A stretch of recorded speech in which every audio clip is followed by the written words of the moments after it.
What's going on, everybody? Will Shuler here out of Argyle, Texas, the Realtor on the road, and we got to talk football. A lot happened this past weekend, and I needed time to just, cry. That was first and foremost, I had to cry. And then I got a little angry for a while, pounded my head on the table for a little bit, and of course there was all the phone calls from family making sure that I hadn't killed myself or anything like that, because for those of you that didn't see, my Baltimore Ravens once again came up short when it mattered most. I'm gonna get into it. The wound is still incredibly fresh, but I got a lot to say about it. I do. I've been hearing a lot of chatter all around the airwaves, so to say, about who to blame and what happened and why and how terrible Lamar is and blah, blah, blah. So we're gonna get into that. We're gonna get into that and so much more, because there was 3 other football games and there are stories to talk about from each individual one, and we're gonna get into all of it. But as always, I love to start my football conversations talking about them Dallas Cowboys. Jerry Jones and Mike McCarthy have decided that they are not going to work together moving into next season. And then this, of course, brings up the big question, who is going to be in Dallas next year as the head coach? And all fingers are pointing right at Deion Sanders. So let's talk about this Deion Sanders connection. I've gone on record and I've said that I don't think it's going to work. It's very, very clear to me that Jerry Jones wants to be the guy. It wants to be him and his family running the Cowboys for the foreseeable future, and that's just how it's going to be. And he loves to have the Cowboys, the #1 thing talked about. Let's look at Colorado, and Deion Sanders operates in the exact same way. He likes to be the guy. He's kind of organization first. His delivery is a little bit more different than Jerry. Jerry just takes all the credit for everything, good or bad. Deion really does like to spread the wealth. But he knows that it's coming from him, right? So he wants the whole world to see the vessel of information. It's a really smart way of using the media. And that's what got me thinking about it and why Jerry might be just so intrigued at the prospect. One, it's Deion Sanders. It's going to bring a lot of attention to the Cowboys. And at the end of the day, that is what Jerry wants. But if you're going to make the argument that Jerry wants to be the guy and Deion likes to be the guy, so these two guys couldn't work together, here's the thing. And I've been thinking about this a lot. Deion just is the guy. No one is going to deny Deion Sanders anything when it comes to media or anything he says. He's just prime time. It's almost like Jerry has to go out of his way to make waves and make issues to remain in the media. Much to the chagrin of all the Dallas Cowboy fans, that's what drives you guys, and me now officially, drives us nuts. But Deion, it just kind of comes naturally. So the more and more I think about it, the more I'm thinking this actually could work. And it could even work for all that Jerry wants. You got Deion being the guy, taking all the credit, good or bad, for all the things that happen from the organization, from what happens on the field. And then you got Jerry doing Jerry things, taking all the credit for everything that happens in the back office and getting Deion to that point. It actually could really, really work from that perspective. As far as the actual coaching of the Dallas Cowboys, look, I don't think Deion Sanders is that great of a freaking coach. I don't, but then again, I don't really follow college football as many other of my counterparts do. I'm not really a college football guy, I'm a pro football guy, but from what I have seen and what I've seen from Colorado, he's got some incredible players doing some incredible things, and he has every right to take some of the recognition for that, because no doubt he helped them get to that point. But Colorado's not beating down any doors or anything, so I don't really know how great of a football coach he is. But I can tell you he's a culture guy, and everybody knows I'm a big culture guy. If you got everybody in one room focusing on the same goal, you're all going to get there. That's culture. He's got so much ego, he's more than willing to get in and deal with the CDs and the Dax and the Micahs from an ego perspective and putting all that to bed. So I definitely see how it could work from a culture perspective. It's going to come down to who they got offensive coordinating and who they got defensive coordinating, because can we just examine the fact for a second that you've got a former Dallas Cowboy offensive coordinator in Kellen Moore in the NFC Championship game, competing against the former defensive coordinator for the Dallas Cowboys, Dan Quinn with the Commanders. Those two former Cowboy offensive and defensive coordinators took each of their respective squads to number 2 offense in the league and the number 1 defense in the league. And now they're going at each other. But do I think Deion could be the guy to attract some big name players into those positions? Do I think they could actually pull it together if Deion kind of manages the culture? Yeah, I do.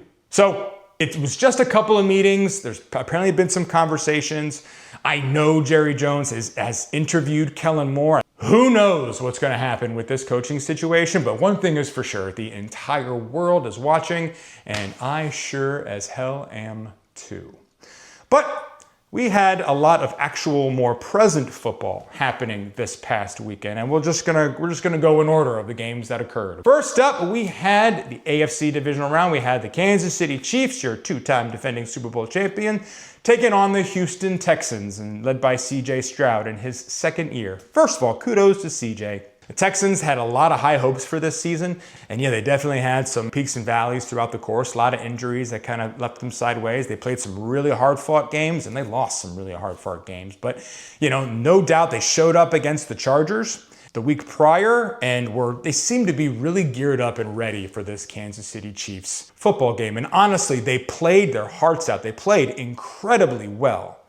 And it was actually a very good football game. Kansas City was doing Kansas City things, but the Texans were really showing up, and it looks like it was going to be a nail-biter at the end. Just, little did the Texans know that the referees decided to do what every other referee squad does whenever their Chiefs are playing in Arrowhead. Now, it's so obvious to everybody now. When you get the commentators talking about how obvious it is, it's officially a problem. Now, I have not wanted to get on and put out any gripes about any of this stuff earlier on because, honestly, I haven't really believed it.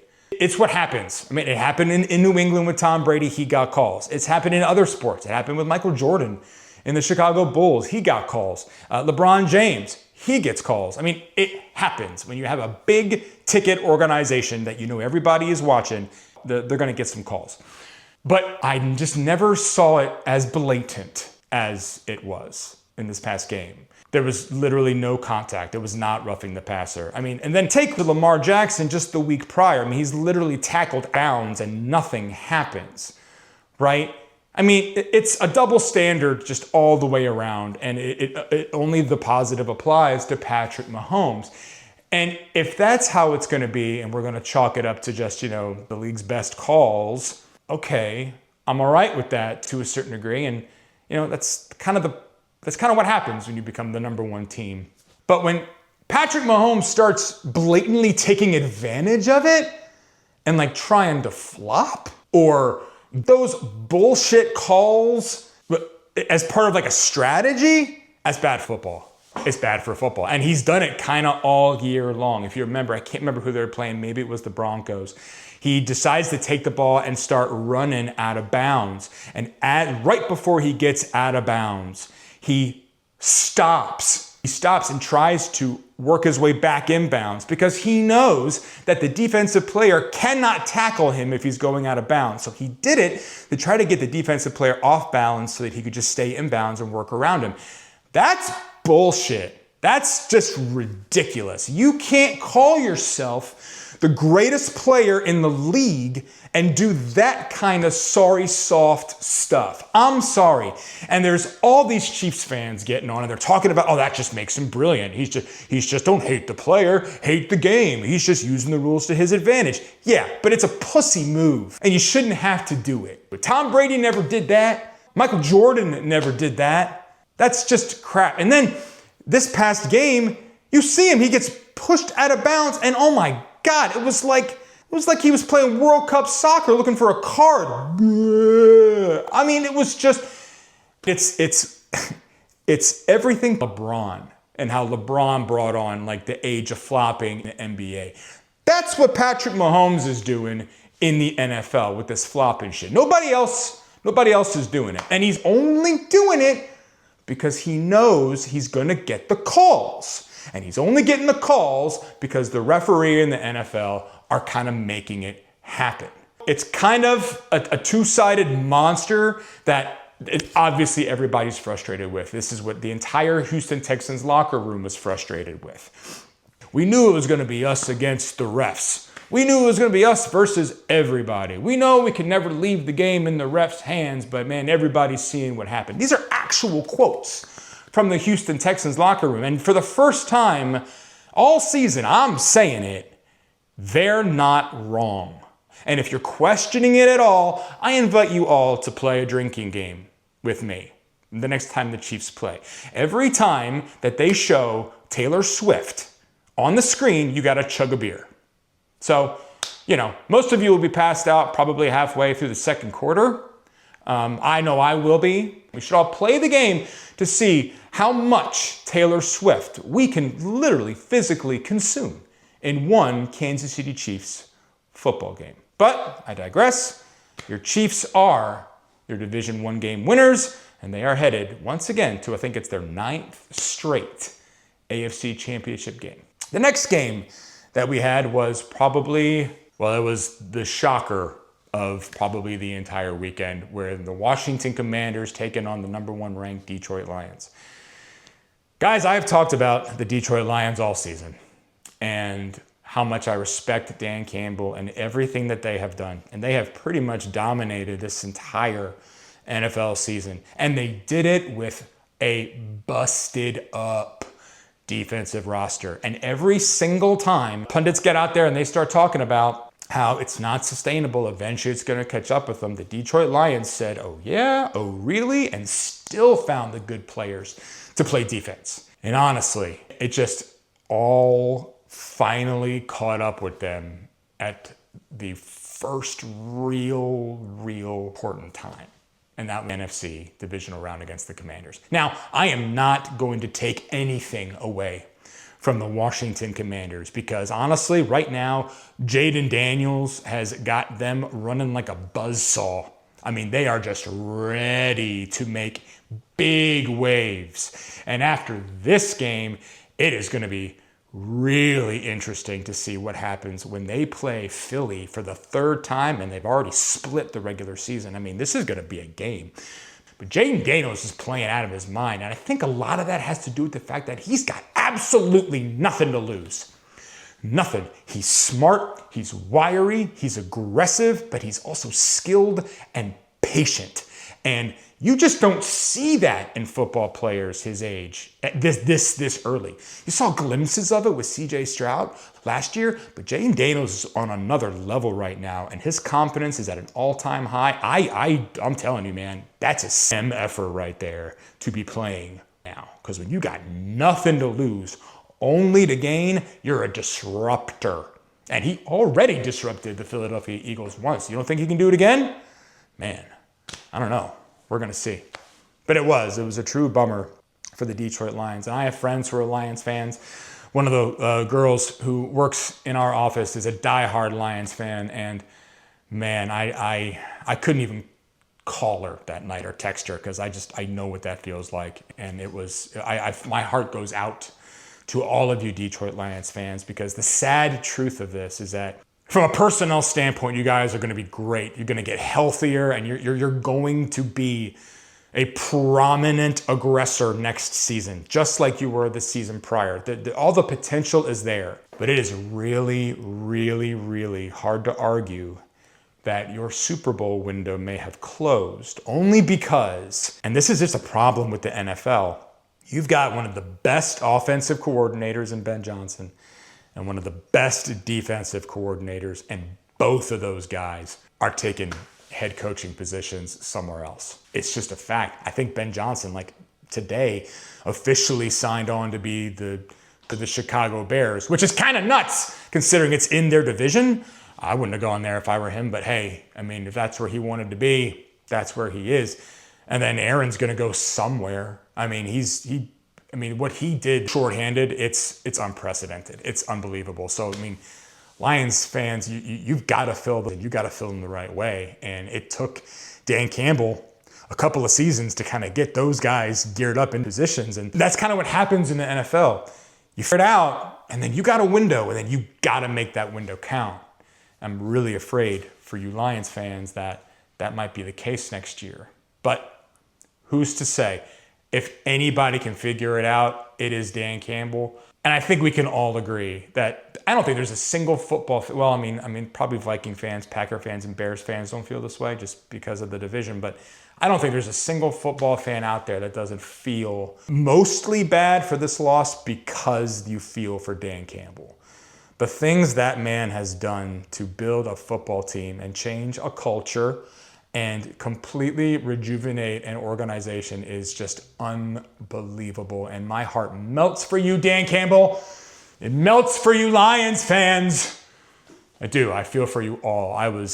That one wilted my heart a lot. Shifting over into the AFC divisional games the very next day. Our first game was the Rams taking on the Philadelphia Eagles. Now, everybody knows what's going on in LA with all of the fires burning down the Palisades, and the entire country is behind LA. And yeah, we live in a very sports-driven society, so I'm sure everybody was pulling for the LA Rams in a certain degree because of all of that. Hell, I know I was. My wife's from California. You know, if we can root for the Rams or the Raiders, why not? Or the Chargers in particular, actually. I'd like to root for the Chargers too. So we were all pulling for Philly. I think the entire country was too. And then, you know, you've got, look, only people in Philly like the Eagles. It's the truth. Only Philadelphia Eagles fans like the Eagles. I don't think there's a single more hated fan base in the NFL than the Philadelphia Eagles. I know down here, the Eagles are like the Steelers to Cowboy fans. So, I mean, nobody within a 100-mile radius of where I am is rooting for the Eagles. But it's undeniable what they got going on. They're big, they're nasty, they're mean. A running back that is lightning. They've got 2 wide receivers that can beat anybody. They got a quarterback who's got a pretty decent arm and some speed. I mean, there's just a lot going on with that football team that makes them very, very difficult to beat. You take all of that and you couple really bad weather, especially when you're coming from California and the fires, and now you've got them playing in the freaking tundra. Literally, they played in Arizona. The fires were so bad. They played in Arizona, a desert. They played in a desert and went from a desert to a frozen tundra. And what LA was able to do in making that a football game, hell, man. That was a great football team. That was a great football game. All the credit in the world goes out to Sean McVay and Matt Stafford. Oh my God, man. Like, I didn't really get all the Matt Stafford hype. He threw lights out. He kept his team in the game. And he's something special. And I love watching Matt Stafford, and I loved watching Matt Stafford in this game. And at the end of the day, the Eagles were just too much. But look, and this might be a kind of a hot take, okay? If there's one thing I learned after watching football this season and watching Saquon Barkley in particular, he's incredible, super fast, great cuts. He's got a little bit more, he's very Barry Sanders-like, you know, which is phenomenal. The Eagles' offensive line could be the greatest offensive line I've ever seen, maybe that there ever was. The holes these guys were creating, I could have run like Saquon Barkley did through these holes. I didn't really realize it until paying really close attention this past game. I mean, we're talking 4 or 5 body length holes for Saquon to get into and be able to do whatever he wanted. Because once you get past that line and you get like 10 feet in, it's just him versus 1 or 2 guys. And it's one cut or another cut, and he is gone. And he's been doing it all season and getting all of the credit for it. And I'm not saying he doesn't deserve the credit, but what I am saying is that holy hell, Philadelphia Eagles offensive line. And the one thing people keep saying that is like a negative thing about Philly is that they don't pass the ball. They don't have the passing game to win the Super Bowl. Well, hell, man. Like, you don't need a passing game when you've got an offensive line doing that to your running game. You don't. It doesn't make sense to pass it if you don't have to. Passing leads to a lot more opportunities for turnovers. Okay, running the football is the way to win games if you can do it. And no one has been able to stop the Philadelphia Eagles running game. No one. Why in the hell should they stop? They're not going to. I don't think they have to.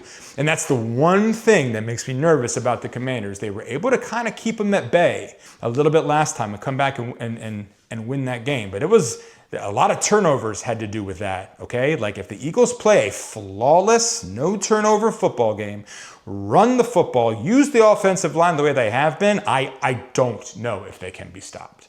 I don't. But for all these people trying to make up reasons for the Philadelphia Eagles not having a pass game, shoot. Man, no, man. They got two killer wide receivers. Jalen Hurts can absolutely run it or throw it. They just don't need to. So shut up about it, okay? Eagles run game, unstoppable. But in the frozen tundra, LA couldn't keep up. Philadelphia Eagles win that football game, and they are going to go on to, again, face the Washington Commanders. So your NFC is set. You have Commanders taking on the Eagles for rights to go to the Super Bowl. And in the AFC, you've got the Chiefs awaiting the winner of the Buffalo Bills and Baltimore Ravens. Now look, guys, you know it's tough. Well, yeah, it's tough to be a Ravens fan. So anybody out there watching from Baltimore who's a Ravens fan, you all know what I'm talking about. It's hard. They will break your hearts in kind of the worst way, just because you have so much hope. And then there's all this hope, but there's always the doubt. And just when you start to teeter into the hope, they just remind you like a frickin' freight train that, you should doubt their ability to let you down. But what's really hard about it, being a Ravens fan down here in Texas, is that I'm like one of one. I'm the only, it's me and my family. And it's really just me. My family just supports me, and I love them for it. But it's really me. So whenever the Ravens are playing, or the Ravens are ever in the news, or there's ever any discussion, I get blown up. Should I bet on them? What do you think about the spread? Should I do this? Do you think Lamar's going to do it? And then I got lots of people supporting me too. Like, oh man, we're pulling for you. Yeah. But it's just a lot of individual attention adds to the anxiety of the football game. So like the entire game I'm watching, I am an anxious ball of nerves.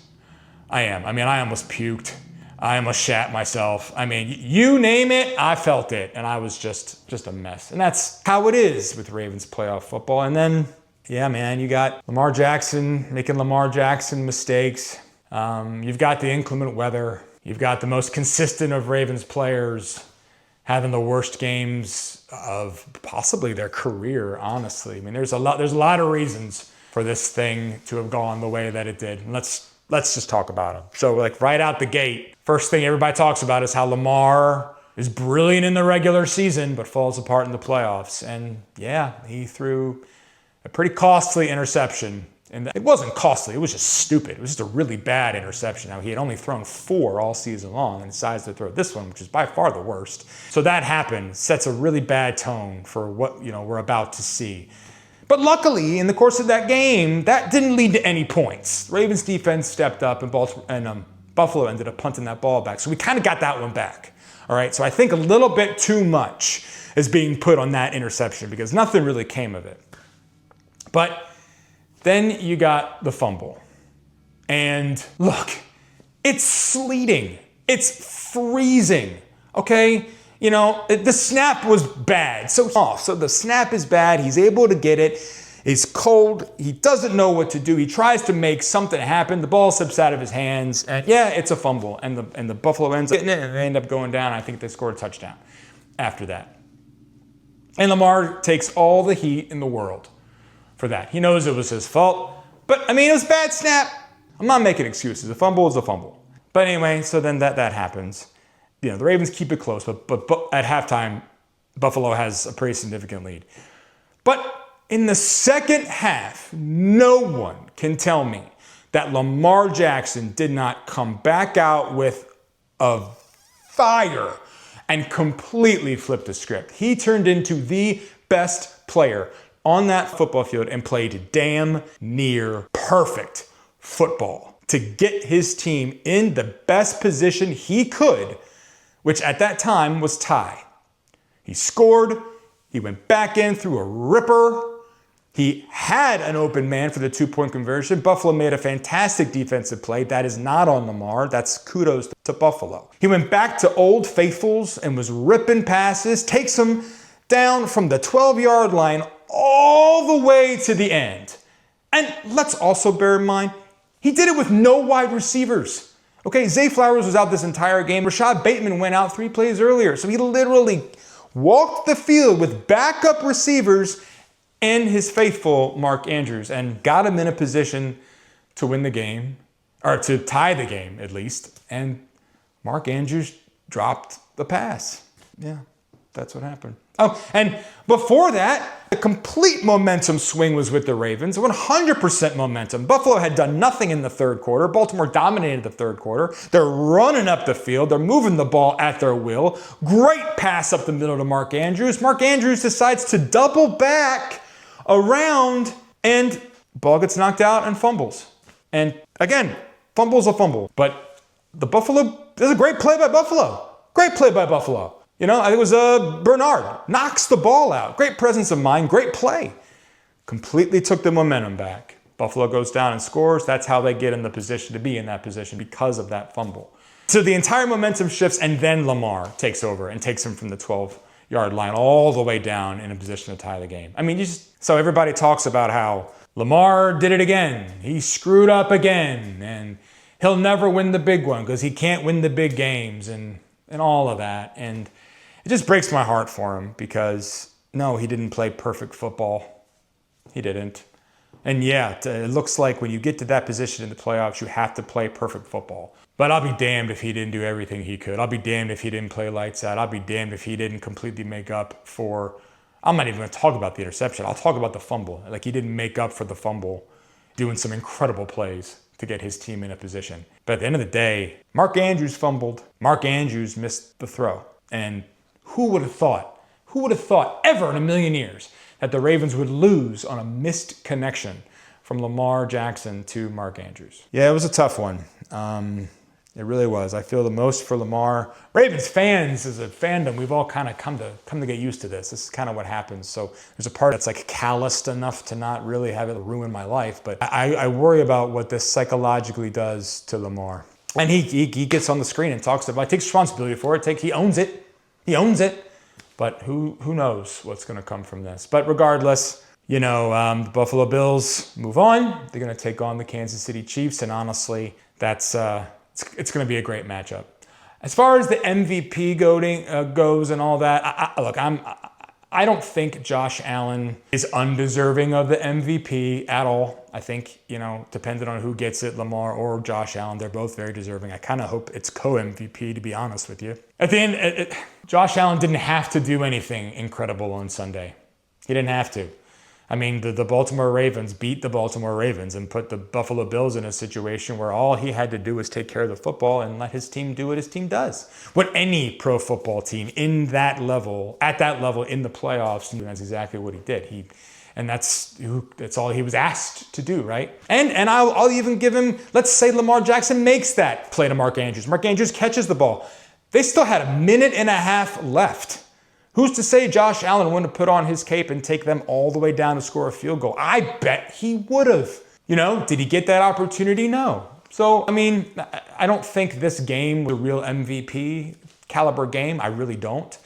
I'm impressed as hell with Lamar being able to come back despite those original mistakes.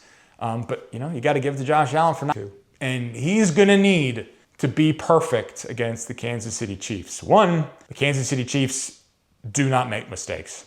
Say what you want about how they win. They don't make mistakes. They don't turn the ball over. They don't make mistakes. And that wins more football games than loses football games. And if you throw all this ref bullshit into the situation, it just helps them not make mistakes. So Buffalo Bills, I'm rooting for you. I have a rule that as a Ravens fan, whoever beats the Ravens in the playoffs, that's the team that I root for to win the Super Bowl.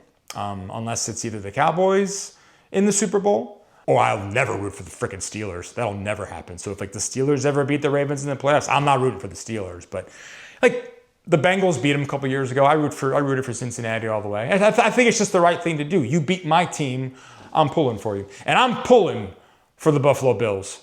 Because I don't care if it's the Commanders, I don't care if it's the Eagles. I want Buffalo and their fan base to get a Super Bowl. So I am going to be wearing my red, white, and blue like an American Buffalo Bills fan, and I'm pulling for you guys.